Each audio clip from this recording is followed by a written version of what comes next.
श्री सच्चिदानंद सद्गुरु साईनाथ महाराज की जय। सद्गुरु श्री साईनाथुनि शरद बाबूजी की जय।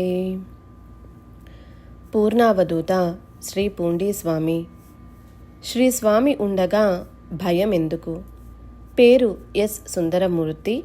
వయస్సు 57 సంవత్సరములు. ఊరు కున్నత్తూరు. నేను రైతు కుటుంబంలో జన్మించాను. నా బాల్యంలో శ్రీ స్వామి విల్వారణిలోని నక్షత్ర కోవలలో ఉండగా నేను వారిని ప్రథమంగా దర్శించుకున్నాను. ఇలా చెప్పే కంటే అప్పుడు వారు నాకు తమ దర్శన భాగ్యాన్ని ప్రసాదించారంటే బాగుంటుందేమో. అప్పటి నుండి శ్రీ స్వామి ఎక్కడ కనిపించినా వారికి నమస్కరించుకునేవాడిని. క్రమంగా వారంటే నాకు భక్తి శ్రద్ధలు పెరిగాయి. శ్రీ స్వామి పూండీలో అరుగుమీద స్థిరాసనులైన దగ్గర నుంచి వారి దర్శనానికి తరచుగా పోనారంభించాను.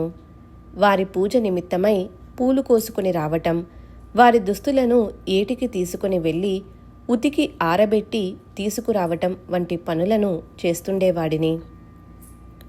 వారు నా పనులు ముగియగానే చిరునవ్వుతో నాకు ఊదీ పెట్టేవారు. నేను ఇంటికి తిరిగి వెళ్ళగానే మా ఇంటిలోని పెద్దలు నేను పనిచేయడానికి బద్దకించి సోమరిగా తిరుగుతున్నానని తిట్ల వర్షం కురిపించేవారు. వారెంత తిట్టినా నేను శ్రీ స్వామి దర్శనార్థం వెళ్ళడం మానేవాణ్ణి కాదు. శ్రీ స్వామికి నా కష్టసుఖాలేమైనా చెప్పుకోవాలనిపిస్తే వారి సమక్షంలో నా మనస్సులోనే చెప్పుకునేవాడిని. చిత్రమేమిటంటే నేను వారిని వాచా అడిగినట్లుగా వారు వెంటనే వాటికి జవాబిచ్చేవారు. అది నాకు చాలా అద్భుతంగా అనిపించేది. వారు మహానుభావులని మనసులో ఇంకా ఇంకా స్థిరపడటానికది దోహదపడేది. ఓసారి మా నాన్నగారు తిరుమలకు వెళ్ళి వచ్చారు. ఆ వెంటనే ఆయనకు పక్షవాతం వచ్చి మంచం పట్టారు. కాళ్ళు చేతులు చచ్చుపడిపోయాయి. ఆ సమయంలో మా ఊరికి ప్రక్కనే గల దామరపాకం అనే గ్రామంలో ఒక సాధువు వచ్చి ఉన్నాడని తెలిసి మా గ్రామస్తులు చాలామంది వారి దర్శనార్థం వెళ్ళి వచ్చారు.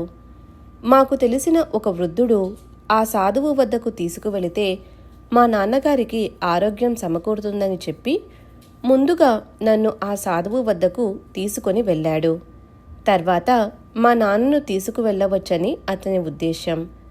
ఆ సాధువు తన చేతిలో ఏదో ఒక చిన్న డబ్బా పట్టుకొని కూర్చొని ఉన్నాడు. నాకు ఎందుకో ఆయనను చూడగానే సదభిప్రాయం కలుగలేదు.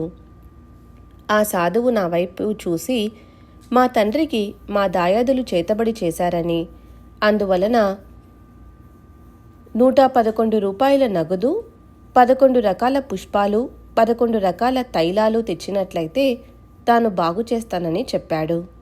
అందరూ ఆ సాధువుకు పాదనమస్కారం చేసుకుంటున్నారు. నాకు ఆ సాధువు అసలు నచ్చలేదు. నా వద్ద అంత పైకమూ లేదు. సాధారణంగా మహాత్ముల సన్నిధి వలన ప్రశాంతత కలుగుతుందంటారు కదా. ఆ సాధువు వద్దకు వెళ్ళగానే నా మనస్సు సమాధాన పడకపోగా నాకు చాలా బాధ కలిగింది. నేను ఒక ప్రక్కన నిలబడి శ్రీ పూండి స్వామిని స్మరించుకున్నాను. మనసా వాచా నాకు వారే దిక్కని వారిని హృదయపూర్వకంగా ప్రార్థించాను. తర్వాత ఆ సాధువుకు మరుసటి దినం వస్తానని చెప్పి అక్కడి నుండి బయలుదేరి ఇంటికి తిరిగి వచ్చాను. ఎంతో ఆతృతతో నేను ఎప్పుడు వస్తానా అని ఎదురుచూస్తున్న మా అమ్మ నన్ను చూడగానే ఆ సాధువు దగ్గరకు వెళ్ళావా, మాట్లాడావా అని ఎంతో ఉత్కంఠంతో అడిగింది. నేను శ్రీ పూండి స్వామి దగ్గరకే వెళ్తానమ్మా. వెళ్ళినందుకు మీరెంతైనా తిట్టుకోండి, నేను బాధపడను, వారినే ఆశ్రయిస్తాను. మనకు శ్రీ స్వామి ఉండగా ఎందుకమ్మా అలా కంగారు పడతావు అని ఆమెకు ధైర్యం చెప్పి మరునాడు ఉదయాన్నే పూండికి బయలుదేరి శ్రీ స్వామి సన్నిధికి చేరుకున్నాను. వారికి నమస్కరించుకోగానే వారు నేనేమీ చెప్పకముందే నాతో, అయ్యా, అతనేదో కడుపుకూటి కోసం వచ్చి ఏదో చెప్పుకొని బ్రతుకుతున్నాడు. ఆ గొడవ మనకు ఎందుకు?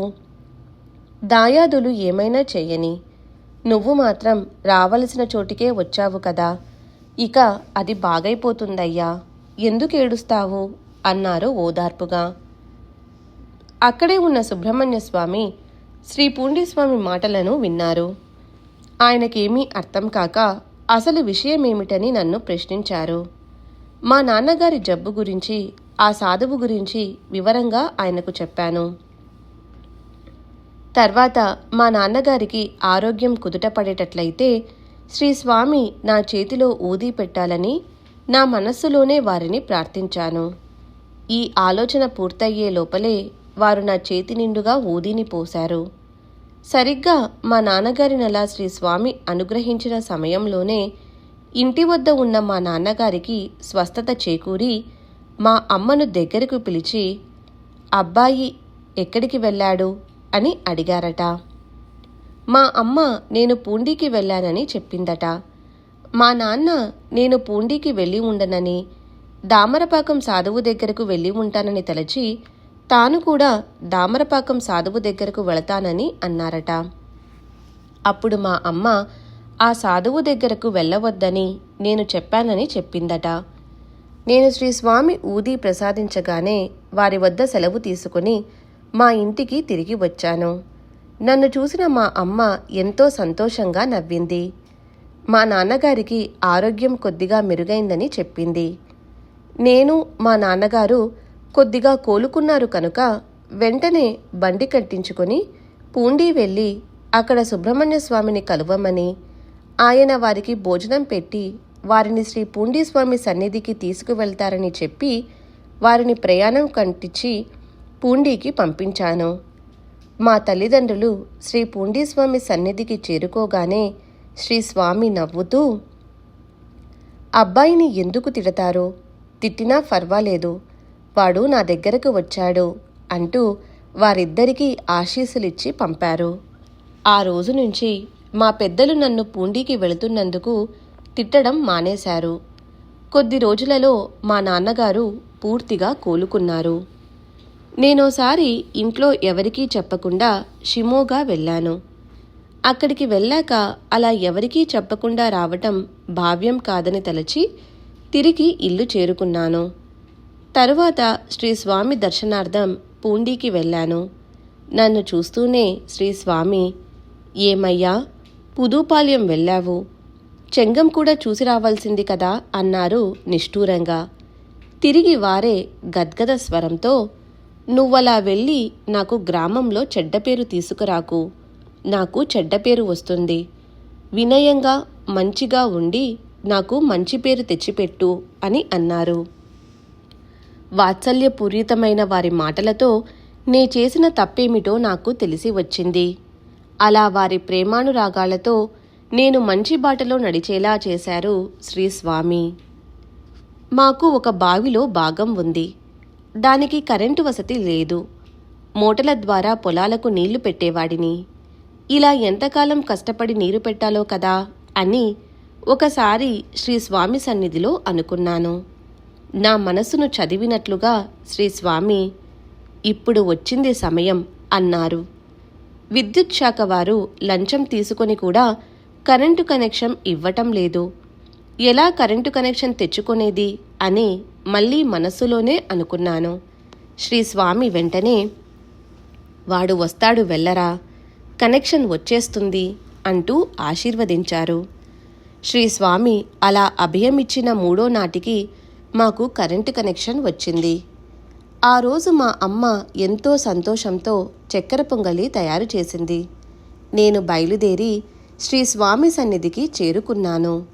అప్పుడు రాత్రి సుమారు 8 గంటలై ఉంటుంది. నన్ను చూస్తూనే శ్రీ స్వామి చిరునవ్వు నవ్వారు. నాకు కరెంటు కనెక్షన్ వచ్చిందని చెప్పగానే మంచిది అన్నారు. నేను ఇంటి నుండి ఆయన కోసం చక్కెర పొంగలి తెచ్చిన విషయం వారికి చెప్పాను. వారు వెంటనే నోరు తెరిచారు. ఒక్క ముద్ద పెట్టగానే, ఇక చాలు, క్రింద పెట్టేసెయ్యి, పిల్లులు తింటాయి అన్నారు. నేను ఆ రాత్రికి అక్కడే నిద్రించాను. మరునాడు ఉదయం నిద్ర లేవగానే శ్రీ స్వామిని దర్శించుకున్నాను. వారు నాతో, నువ్వు ఇంటికి వెళ్ళేసరికి మోటారు తిరుగుతూ ఉంటుందిలే అన్నారు. నేను ఇంటికి వెళ్ళేసరికి వారి కృపతో నిజంగానే పొలంలో మోటారు ఏ ఇబ్బంది లేక సవ్యంగా పనిచేయనారంభించింది. కొన్నాళ్లకు మా అమ్మ అనారోగ్యం పాలయ్యింది. ఆమెను ఆస్పత్రిలో చేర్పించాము. నేను శ్రీ స్వామి సన్నిధికి వచ్చి మా తల్లి మా పెళ్ళిళ్ళు మొదలైన ఏ శుభకార్యాలను చూడనే లేదని, ఆమెను కాపాడవలసిందని నా మనస్సులోనే మొరపెట్టుకున్నాను. వెంటనే శ్రీ స్వామి, అది వెళ్ళిపోయిందయ్యా, నువ్వు ఏదీ మనసులో పెట్టుకోకు, నీ మనస్సు ధైర్యపరచుకో అన్నారు. తర్వాత కొద్ది రోజులకు మా అమ్మను ఆస్పత్రి నుంచి ఇంటికి తీసుకొచ్చారు. ఆమె కొద్ది రోజులు క్యాన్సర్తో బాధపడి మరణించింది. మా పెద్దలు నాకు ఒక పెళ్లి సంబంధం తీసుకొని వచ్చారు. నేను శ్రీ స్వామిని దర్శించుకొని నా మనస్సులో నా తల్లి ఎలాగూ నా పెళ్లి చూడకుండానే చనిపోయింది కనుక నాకిక పెళ్లి అవసరం లేదని, నేను శ్రీ స్వామితోనే ఉంటానని ప్రార్థించాను. వారు వెంటనే, అది సరికాదు, నువ్వు వెళ్ళి నీ కుటుంబంతో కలిసి ఉండు అన్నారు. మా అమ్మ జీవించినప్పుడు ఒక సంబంధం చూసి వచ్చింది. ఒక రోజున నాకా విషయం గుర్తుకు వచ్చి శ్రీ స్వామి దర్శనం చేసుకుంటున్న సమయంలో ఆ సంబంధం గురించి వారికి మనస్సులోనే విన్నవించుకున్నాను. వారు వెంటనే నాతో, అయ్యో, ఆమె అంబలికుండను ఎత్తుకుపోదు, ఏరు దాటదు, ఆ సంబంధం నీకు అవసరం లేదు, అమ్మా నాన్న ఇష్టపడుతున్నా అది నీకు తగిన చోటు కాదు, అది వద్దు అని ఖండితంగా చెప్పారు. మరైతే నాకు తగిన చోటు ఏది అని వెంటనే మనస్సులో అనుకున్నాను. వెంటనే వారు, అది ఇప్పుడు జరగదు, జరగవలసిన సమయంలోనే జరుగుతుంది అన్నారు. కొన్నాళ్ల తర్వాత మరో సంబంధం చూసి వచ్చి శ్రీ స్వామిని దర్శించుకున్నాను. వారు ఆ సంబంధం గురించి, అది దామరపాకం, బయట సంబంధం, వాన కురిస్తే కాలు జారుతుంది, అది వద్దు అన్నారు. అటుపై నేను ఆ సంబంధం గురించి ఆలోచించలేదు. తర్వాత మా పెద్దవాళ్ళు మరుతంవం బాడిలో ఒక సంబంధం చూశారు. ఆ అమ్మాయి నాకు నచ్చలేదు. ఆ విషయం శ్రీ స్వామి ఎదుట మనస్సులో వారికి చెప్పుకున్నాను. వారు, ఒరేయ్, అది పూరిల్లు, అదేరా నీకు తగిన చోటు అన్నారు. వారు చేసుకోమంటే చేసుకుంటానని మనస్సులోనే అనుకున్నాను. వారు, చూడటానికి అలా ఉంటుంది కానీ అదే నీ కుటుంబానికి తగినదిరా అన్నారు. శ్రీ స్వామి చెప్పినట్లు ఆ సంబంధమే నాకు ఖాయమైంది. వివాహానికి శ్రీ స్వామిని హాజరు కావలసిందిగా వారిని ప్రార్థించాను. వారు వస్తానని అభయం ఇచ్చారు. పెళ్లి మంటపంలో శ్రీ స్వామి నాకు ఎక్కడా కనిపించలేదు. వివాహానికి వారు రాలేదని మనసంతా ఎంతో బాధగా ఉంది. వివాహం జరిగిన వెంటనే ఎంతో బాధతో శ్రీ స్వామి సన్నిధికి చేరుకున్నాను. వారికి నమస్కరించుకొని వారు పెళ్లికి వస్తానని చెప్పి రాలేదని మనస్సులోనే బాధపడ్డాను. నా మనస్సును గ్రహించిన వారు, ఏంటయ్యా, ఈశాన్యం మూలలో పందిరి గుంజ దగ్గర కూర్చొని నిన్ను భోజనం అడిగాను, గుర్తుందా? నువ్వే కదా నాకు భోజనం తెచ్చిపెట్టావు, మళ్ళీ నన్ను రాలేదని అంటున్నావా? చక్కగా భోంచేసి పెళ్లి చూసి వచ్చాను, పెళ్లి చాలా బాగా జరిగిందయ్యా అన్నారు సంతోషంగా. నేను శ్రీ స్వామిని పెళ్లిలో గుర్తించనందుకు మనస్సులోనే క్షమాపణ వేడుకున్నాను. నా వివాహమైన 10 రోజులకు నా భార్య అనారోగ్యంతో మంచం పట్టింది. ఆమె కాళ్ళు చేతులు బిగుసుకుపోయాయి. కనీస అవసరాలకు కూడా మరొకరి అండ కావలసి వచ్చేది. ఒక కృత్తిక రోజు నేను కాంగనూరు షణ్ముగం స్వామి దగ్గరకు వెళ్ళాను. ఆయన నా వైపు నిశితంగా చూసి, ఏదో మనసులో పెట్టుకొని వచ్చినట్లున్నావే అన్నారు. నేను బాధతో కోపంతో, మీరు స్వామి కలిసి నాకు పెళ్లి చేశారు, ఆమె అనారోగ్యంతో తన కనీస అవసరాలు కూడా తీర్చుకోలేకపోతున్నది, మిమ్మల్నేమైనా నేను పెళ్లి కావాలని అడిగానా? ఆయన మీరు కలిసి నన్ను ఇబ్బందుల పాలు చేశారు అన్నాను. నా మాటలను విన్న షణ్ముగం స్వామి తన నిత్య పూజ ముగియగానే రాత్రికి పూండీకి వెళదామన్నారు.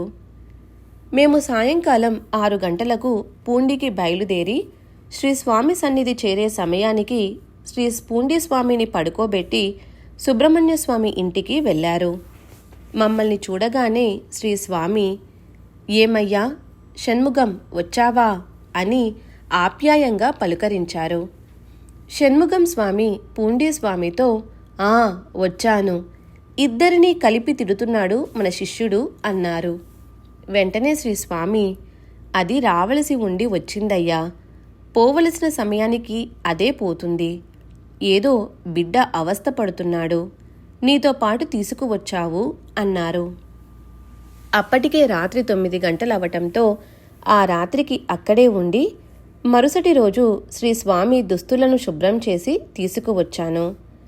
వారికి పూజ చెయ్యటం పూర్తయింది.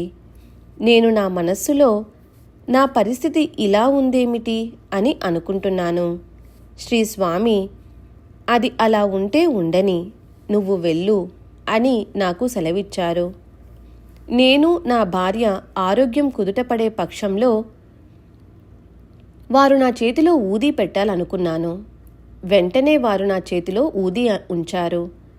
ఊదీ తీసుకుని నేను ఇంటికి వెళ్ళి నా భార్యను వెంటబెట్టుకుని శ్రీ స్వామి సన్నిధికి వచ్చి ఆమెను అక్కడే ఉండమని, శ్రీ స్వామి ఎన్ని రోజులు తమ సాన్నిధ్యంలో ఉంచుకుంటే అన్ని రోజులు ఉండి వారు పంపినప్పుడే ఇంటికి రమ్మని చెప్పి ఆమెను అక్కడే వదిలిపెట్టి నేను మా ఇంటికి తిరిగి వెళ్ళాను.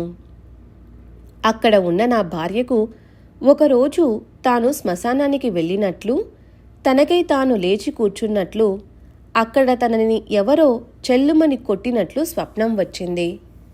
ఆ వెంటనే ఆమెకు ఉన్న కాళ్ళు చేతుల బాధ తగ్గి స్వస్థత చేకూరింది. ఆ రోజు నుంచి ఈ రోజు వరకు ఆమెకి ఏ వ్యాధి సోకలేదు. శ్రీ స్వామి కృప వలన పరిపూర్ణ ఆరోగ్యంతో ఉన్న ఆమెకు వారిపై ఎనలేని భక్తి విశ్వాసాలు సమకూరాయి. కొన్నాళ్లకు మాకొక బాబు జన్మించాడు. శ్రీ స్వామి వాడికి పేరు పెట్టాలని అనుకున్నాను. 7వ నెలలో వాడిని శ్రీ స్వామి సన్నిధికి తీసుకువచ్చి వారి ఒడిలో పడుకోబెట్టాను. వారు చిరునవ్వు నవ్వారు. ఆయన తమ మనవడిని చూసుకోవలసిందిగా ప్రార్థించాను. వాడికి పేరు వారే పెట్టాలనుకున్నాను. నా మనస్సులోని ఆ కోరికను గ్రహించిన శ్రీ స్వామి వాడి మీద ఊదీ చల్లి వాడి నుదుటున ఊదీ పెట్టారు. తర్వాత వీడి పేరు కమలకన్ననయ్య అన్నారు ఆనందంగా. అక్కడే ఉన్న సుబ్రహ్మణ్య స్వామి తమ బిడ్డకు కూడా కమలకన్నన్ అనే పెట్టారని, ఇప్పుడు ఈ బిడ్డకు అదే పేరు ఎందుకు పెట్టారని శ్రీ స్వామిని అడిగారు. ఆ బిడ్డ ఆ నక్షత్రంలో పుట్టాడు, వాడికి ఆ పేరు పెట్టాలి అన్నారు శ్రీ స్వామి. నేను ఒకరోజు శ్రీ స్వామి దుస్తులు ఉతికే సమయంలో ఆ గుడ్డలలో కొత్త 2 రూపాయల నోటు ఒకటి, 2 చాక్లెట్లు దొరికాయి. అవి తెచ్చి శ్రీ స్వామికి సమర్పించి వారి బట్టల్లో దొరికాయని చెప్పాను. వెంటనే వారు, బ్రతకడం తెలియని వాడివి అన్నారు. ఒక్కోసారి నా వద్ద డబ్బులు లేనప్పుడు వారు, బస్సు ఛార్జీలకు ఏం చేస్తావు అని అడిగేవారు. నేను నడిచి వెళ్తానని చెప్పి నడిచే వెళ్ళేవాణ్ణి. ఒకసారి శ్రీ స్వామి, అందరూ డబ్బు మీద ఆశపడుతున్నారయ్యా, నా బరువు ఎవరూ తీసుకోనంటున్నారే, నా తల మీద మూటను ఎవరూ తీసుకోనంటున్నారే, భక్తి శ్రద్ధలను ఎవరూ పట్టించుకోనంటున్నారే అన్నారు. ఒక్కోసారి శ్రీ స్వామి కబుర్లు చెప్పేవారు. వారు అలా ఒకసారి మాటలలో పుదుపాల్యం వెళితే ఒక ఆమె ఇడియాప్పం ఇచ్చేది. అది దాటి చెంగం వెళితే ఒక ఆమె మంచి స్పెషల్ దోశ వేసేది. అలా అంతా తిరిగి వచ్చానయ్యా అన్నారు. ఒక యువకుడు కాషాయ వస్త్రాలు ధరించి శ్రీ స్వామి చెంతకు వచ్చాడు. అతను వారితో, స్వామి, మీరు తెల్ల బట్టలు ధరించారు, మరి నేను కాషాయం ధరించవలసిన అవసరం ఉందా అని అడిగాడు. అప్పుడు వారు, కాషాయం నకిలీదయ్యా, టెంకాయను కొట్టినప్పుడు లోపల తెల్లగా ఉన్నట్లు మన అంతరంగం స్వచ్ఛంగా ఉండాలి. కాషాయం అవసరం లేదు మనకు అన్నారు స్పష్టంగా, ఖచ్చితంగా. శ్రీ స్వామి మహాసమాధికి ముందు రోజు సాయంత్రం 4 గంటలకు నేను వారిని దర్శించుకున్నాను. వారి కళ్ళ వెంట ధారాపాతంగా నీళ్లు కారుతున్నాయి. నేను అంగవస్త్రంతో కన్నీళ్లు తుడిచాను. అలా తుడుస్తూనే ఉన్నాను. అక్కడనే ఉన్న సుబ్రహ్మణ్య స్వామి ఉదయం నుంచి అలా కళ్ళ వెంట నీరు కారుతూనే ఉందని, ఆ రోజున వారు ఎవ్వరికీ ఊదీ కూడా ఇవ్వలేదని చెప్పారు. నేను ఏడిస్తే వారు కళ్ళు తుడవగలరు, కానీ వారి కళ్ళ వెంటే నీరు వస్తే ఎవరైనా ఏమి చేయగలరని బాధపడుతూ ఉన్నాను. నేను ఎప్పుడు వారి దర్శనానికి వెళ్ళినా తిరిగి బయలుదేరే ముందు వారిచ్చిన ఊదీ తీసుకున్న తరువాతనే వెళ్ళేవాడిని. ఈరోజు ఊదీ ఇవ్వకపోతే నేనెలా బయలుదేరగలను? పోనీ అక్కడే ఉండిపోదామంటే ఉదయమే వెళ్ళి పొలం దున్నాలి. నాకు ఏమి చేయాలో పాలుపోక శ్రీ స్వామిని ప్రార్థిస్తూ అక్కడే ఉన్నాను. వారు తమ ముందుగల ఊదీ పళ్ళెం నుంచి ఊదీ తీసి నా చేతిలో పోశారు. నేను మౌనంగానే సెలవు కోరాను. వారు తల పంకించారు. బయలుదేరే ముందు ఒకసారి వారి ముఖాన్ని శుభ్రం చేసి బయలుదేరాను. ఉదయం నేను పొలం దున్నుతున్న సమయంలో శ్రీ స్వామి దేహత్యాగం చేశారనే వార్త వచ్చింది. నేను వెంటనే బయలుదేరి వెళ్ళాను. వారి పార్థివ దేహాన్ని సమాధి చేసేటంత వరకు అక్కడే ఉన్నాను. శ్రీ స్వామి శరణన్న వారిని కరుణించే ఆపద్బాంధవుడు. ఆయనే నా దైవం. శ్రీ సచ్చిదానంద సద్గురు సాయినాథ్ మహారాజ్ కీ జై. సద్గురు శ్రీ సాయినాథుని శరత్ బాబూజీ కీ జై.